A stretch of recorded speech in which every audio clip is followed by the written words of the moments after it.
बाबूजी, आप भी इन बातों पर विश्वास करते हैं? अगर भगवान भी आकर मुझसे ये बात कहे तो मैं इस पे विश्वास नहीं करूंगा, कभी नहीं। क्योंकि मैंने अपने बेटे को जो संस्कार दिए हैं, जो शिक्षा दी है, वो गलत हो ही नहीं सकती। अगर गांव वाले कहते हैं कि मेरा बेटा रिश्वत ले रहा है तो वो सब बकवास करते हैं। क्या ईमानदारी की यही सजा है? इंसाफ और कानून तो जैसे दफन हो गए हैं। एक ईमानदार अफसर को सस्पेंड कर दिया। सिर्फ बहादुर होना ही काफी नहीं होता, कभी दिमाग से भी काम लो। तूने रिश्वत नहीं ली, फिर भी तुझ पे इल्जाम तो लगा ना। आज के बाद तू रिश्वत लेना और उन्हीं पैसों से अच्छा काम करना। अगर यहाँ पे 100 लोग बुरे हैं तो उन्हें भूल जाओ, पर यहीं 4 अच्छे लोग भी तो होंगे। तुम उनके लिए अच्छा काम करो। रामायण में कहा है, अगर बाली अच्छा होता तो राम उस पर सामने से वार करते, मगर वो बुरा था इसलिए राम जी ने छुप के वार किया। युद्ध के नियम के अनुसार ये गलत है, मगर इंसानियत की नजर में यही सही है। बेटे शिवा, तेरे पैदा होने से पहले मेरे 5 बच्चे मर गए थे। तू मेरी छठी औलाद है, इसलिए मैंने तेरा नाम रखा शस्त्र शिवा। यानी 5 मृत्यु के बाद हुआ शिवा तेरा जन्म। अब शिव की तरह संहार कर अपने शत्रुओं का और अंत कर दे सारी बुराइयों का। अच्छाई के लिए बुराई का नाश करना जरूरी है, बहुत जरूरी है। मुझे खुद को बेगुनाह साबित करने में 6 महीने लग गए। बहुत मुश्किलों का सामना किया मैंने। भ्रष्टाचार और बेईमानी हर जगह मौजूद है। उन्हें उसूलों के साथ ठीक करना आसान नहीं, इसलिए मैंने अपने बाबूजी की बात मानी और अपने आप को पूरी तरह से बदल डाला। भावना, मैंने पब्लिक से कभी रिश्वत नहीं ली, बल्कि उन करप्ट लोगों से रिश्वत ली जो पब्लिक को धोखा देते हैं। मैं जो रिश्वत लेता हूं उन्हें अच्छे कामों में लगाता हूं। इनसे जो भी पैसा लिया खुद पे कभी खर्च नहीं किया। चलता हूं।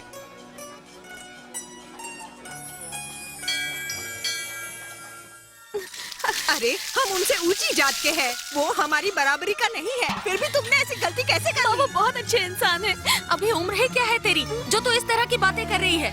आप उनसे फोन पर बात करके देखिए ना। चुप रहो तुम। इसीलिए मैं तुमसे कहता था कि बेटी पर नजर रखो। वो कॉलेज जा रही है या कहीं और जा रही है। बस कीजिए, बेचारी छोटी सी बच्ची है, इसकी क्या गलती है? अगर आपने प्यार दिया होता तो ये घर के बाहर प्यार के लिए भटकती क्या?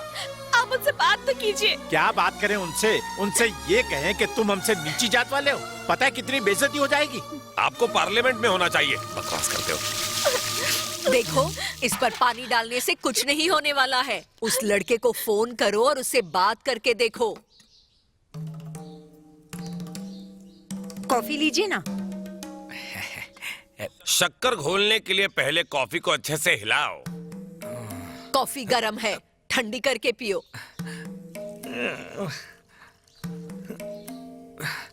चुस्की नहीं, पूरी कॉफी गटक जाओ।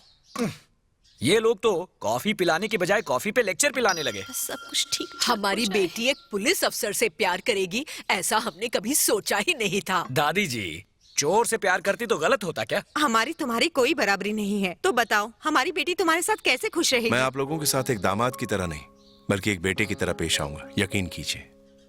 अभी ये बहुत छोटी है, कॉलेज भी पूरा नहीं किया है, तो इतनी जल्दी हम इसकी शादी कैसे कर सकते हैं? फिक्र मत कीजिए, उसकी पढ़ाई मैं पूरी करवाऊंगा। ये मेरा वादा है आपसे। अच्छा, अगर हम आपका ये प्रपोजल मान लें तो ये बताओ कि आप दहेज कितना लेंगे? शगुन के तौर पे आप सिर्फ 1 रुपया देना। 1 रुपया? दादाजी ये क्या हमें चिंदी समझता है? दामाद जी, इन्हें बताइए हम गए गुजरे नहीं वही है। तो। मेरे बेटे की सैलरी 25,000 रुपए है। हमारी घरेलू कमाई 20,000 है, जो मसालों के पैकेट बेचने से होती है। और पंडित जी हमारे। अरे दादाजी, मेरी बातें छोड़ो ना, कुछ और बात करो ना। चलो छोड़ दिया, कुछ और बात करते हैं। हम आपको दिल खोल के देंगे। आप मांगो, कितना मांगते हो? ठीक है, तो 5 लाख रुपए और 100 तोला सोना दे दीजिए। भाई, तुमने हमारी बातों को दिल पे ले लिया क्या?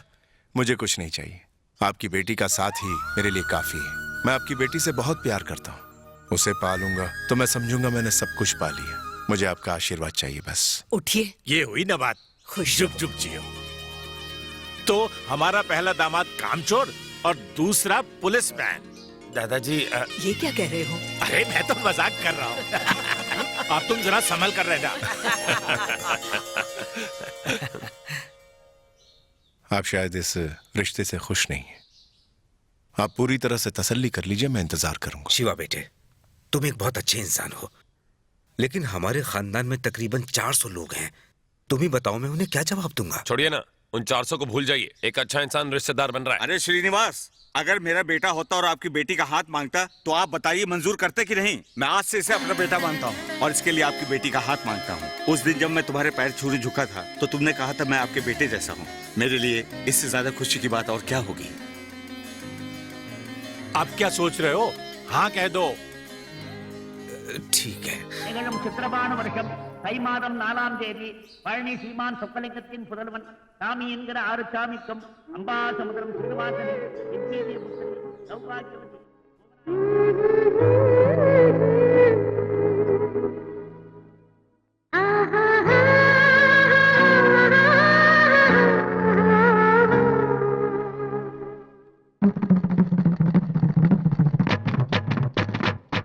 जात जात में कोई भेद नहीं। जात जात में कोई भेद हाँ। अरे गुरुजी, आप क्या सिखा रहे हो? हमें क्यों बोर कर रहे हो? कुछ फिल्मी कलियां खिलाओ। गर्लफ्रेंड कैसे पटाऊं वो बताओ। या कोई अपनी प्रेम कहानी बताओ। और आपकी कोई नहीं तो अपनी सुना कुछ दे। मर्दों वाली बातें बताइए, बड़ा सोचिए।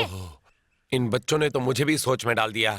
गुरुजी हाँ? नमस्ते क्या गुरुजी। हुआ? देखिए ना, मेरा बेटा इतना होशियार है लेकिन स्कूल में उसे दाखिला नहीं मिल रहा। ऐसे कैसे नहीं देगा दाखला? Hello sir, how are you today? नमस्ते। ये लड़का बहुत गरीब है मगर पढ़ाई में तेज है, इसे दाखला दे दीजिए। मैं इसे दाखिला नहीं दे सकता। ऐसा क्यों सर? क्योंकि इसके माँ बाप अनपढ़ हैं। तो फिर एक काम कीजिए, पहले इसके माँ बाप को दाखला दो, वो अनपढ़ नहीं रहेंगे, फिर इसे दाखला दे देना। क्या अनशन बके जा रहे हो? मैं अनशन नहीं बोल रहा हूँ, ये बच्चा पढ़ाई करेगा। इसके माँ बाप 40 साल के हुए तो भी वो पढ़ाई करेंगे। अगर माँ बाप पढ़े लिखे होते हैं तभी वो अपने बच्चों को पढ़ा पाते तो हैं। फिर आप लोग यहाँ टीचर बनकर क्यों बैठे हुए हो? हाँ? इधर आओ। हाँ? यहाँ तो हम डोनेशन बटोरने के लिए बैठे ठीक हैं। है, हाँ? जो दे सकते हैं उनसे लो ना। ये पढ़ेगा तभी तो बढ़ेगा इंडिया। इसे दाखला दे दो। इस एक के पढ़ने से कितना बढ़ेगा इंडिया? ये पढ़कर अपने माँ बाप का और देश का नाम ऋतिक की तरह रोशन करेगा और अब्दुल कलाम की तरह साइंटिस्ट बनेगा और चांद पर जाकर आपको वहाँ से थैंक यू बोलेगा। ये क्या चांद पे जाएगा? कपड़े तक तो है नहीं इसके पास पहनने के लिए। तो असली मसला कपड़ों का है। हाँ, कपड़ों का ही है। टेंशन नहीं, उसका भी तोड़ है मेरे पास। ये क्या कर रहे हो? अरे पागल हो गए हो क्या तुम? बेटा हाथ ऊपर कर। शाबाश शाबाश। कुर्सी को कपड़े की जरूरत नहीं है, इंसानों को है। वाह वाह। देखा क्या लग रहा है ना? इसे दाखला दो। अरे सिर्फ शर्ट होने से क्या होगा? पैंट का जुगाड़ कहाँ से करूँ? हाँ, पैंट के लिए मटेरियल कैसा है? साड़ी छोड़ो, दाखिला ले लो। हाँ, ये हुई ना बात।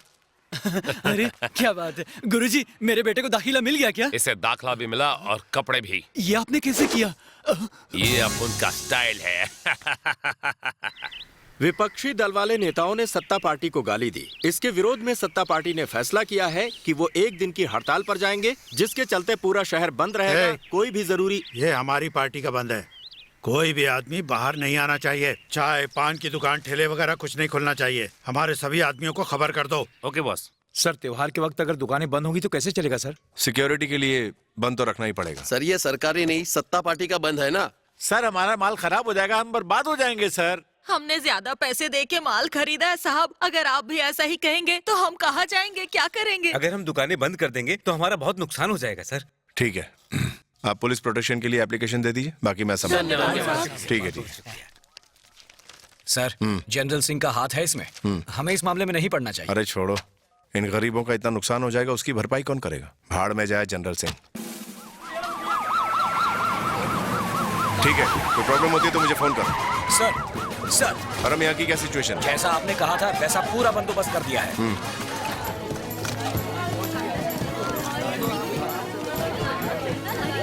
अरे भैया, हमें बंद की खबर तो अखबार से मिली।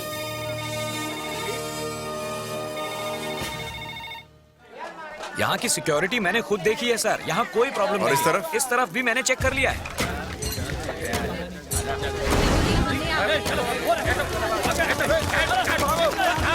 अरे तुम्हें पता है पुलिस ने गुंडों को खूब पीटा। तक शिवा सर है, हमें किसी से डरने की जरूरत नहीं।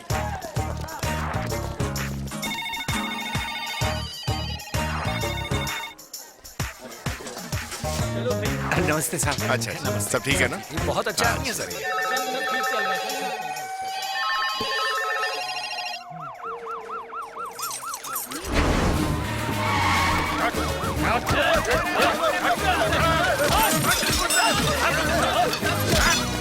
हेलो हेलो, कौन बोल रहा है? कौन बोल रहा है? कौन बाहर गए हुए हैं? बाद में फोन करना। Hello hello. हमारे नए डीसीपी भगवान है, भगवान। बहुत अच्छे पर सर आप सत्ता पार्टी के बंद के खिलाफ जनता को प्रोटेक्शन देंगे? जनता इस वक्त मेरे लिए किसी भी पार्टी से इम्पोर्टेंट है। अगर वो नहीं होता तो आज हमारी दुकानें बंद होती। वो साले जीत गए और हमें हार का मुंह देखना पड़ा। वो वो शांतिपूर्वक खत्म हो गया। इस शहर में छोटे मोटे हंगामों को छोड़कर रोज के कार्य बिना बाधा के पूरे किए गए। सारी दुकानें खुली रही और किसी भी दुर्घटना का कोई समाचार। कार निकालो। साहब जल्दबाजी ठीक नहीं। अगर हम कुछ करते हैं तो हमारा पॉलिटिकल करियर खत्म हो सकता है। धोखेबाज धोखेबाज कमीने की बात नहीं कर रहा, मगर उन दुकानदारों की हिम्मत कैसे हुई? उन कमीनों ने दुकानें खोल दी। ये सब उस शिवा के सपोर्ट की वजह से हुआ है। दुकानदार जानते हैं कि वो हमारे बॉस के खिलाफ गए तो क्या अंजाम होगा। अगले शुक्रवार शिवा की शादी है। उस वक्त सारी पुलिस फोर्स उस शादी में लगी रहेगी। उस दिन हम दुकानदारों को अपना असली रंग दिखाएंगे। उनकी लाशों को टीवी पर दिखाना चाहिए बॉस। क्या प्रथा बनाई हमारे लोगों ने, पुराना सामान जलाओ और अच्छी दुआएं पाओ। पोल्यूशन के बारे में जरा भी नहीं सोचते। एक दिन ओजोन लेयर में से होल हो जाएगा और एलियन आकर हमको होलसेल में ले जाएंगे।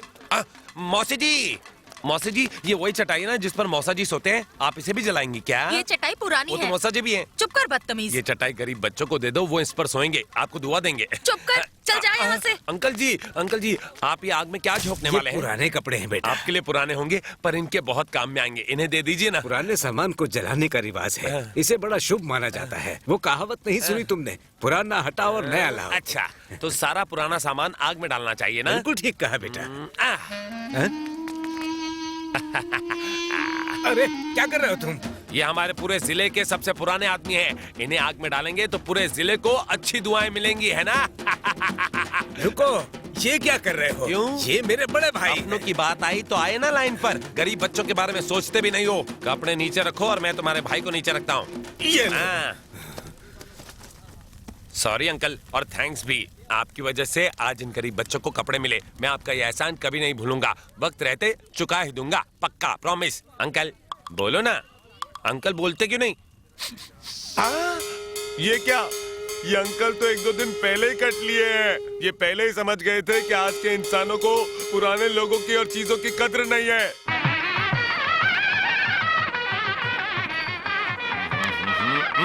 रुक जाओ, कब तक ये घिसी पिटी धुन बजाते रहोगे? आज का कुछ लेटेस्ट बजाओ ना। ये दुनिया नमस्ते। खाना खाकर ही जाना, ठीक है ना? मेरा पेट ठीक नहीं है। टॉयलेट में प्लेट लगा देता हूँ, आराम से उंगलियां चाट के खाना। आप उपवास आदमी है, हमें फिर से उपवास रखना पड़ेगा।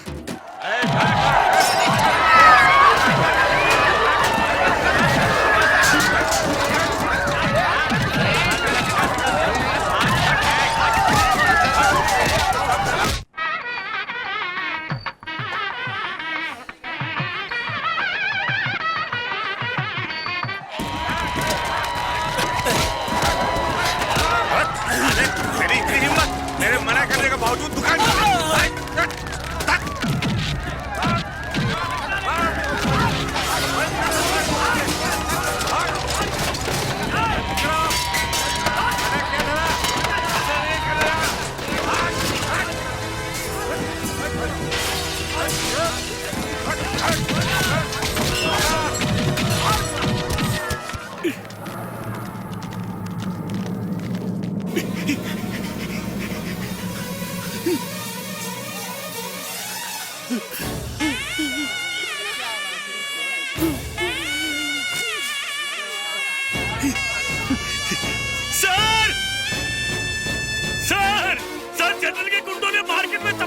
आप फिक्र मत कीजिए। वो लोग दुकानदारों को बेरहमी से मार रहे हैं। आपके 4 पुलिस वाले भी मारे गए। औरतों और बच्चों पर भी रहम नहीं किया। कुछ कीजिए सर, कुछ कीजिए। ठीक है, आओ मेरे साथ।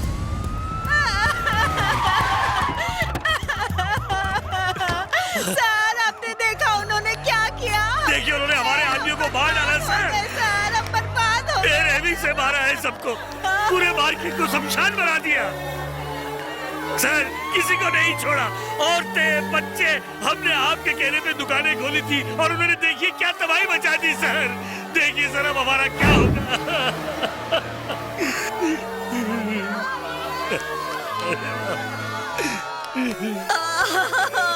अब आए हो आप लोग। ये देखो मेरे पति को कितनी बेरहमी से मार डाला। अब हम लोग कहाँ जाएंगे? आपके कहने पर हम लोगों ने दुकानें खोली थी, सब कुछ बर्बाद हो गया। बोलो, बताओ, जवाब दो। मैं अपने पति के बगैर कैसे जीऊंगी? शांत हो जाओ, शांत हो जाओ। हटो। देखिए सर, इन्होंने हमारे भरोसे पर दुकानें खोली थी। जनरल सिंह के गुंडों ने मौके का फायदा उठाकर कितनी बेरहमी से मारा है इन्हें।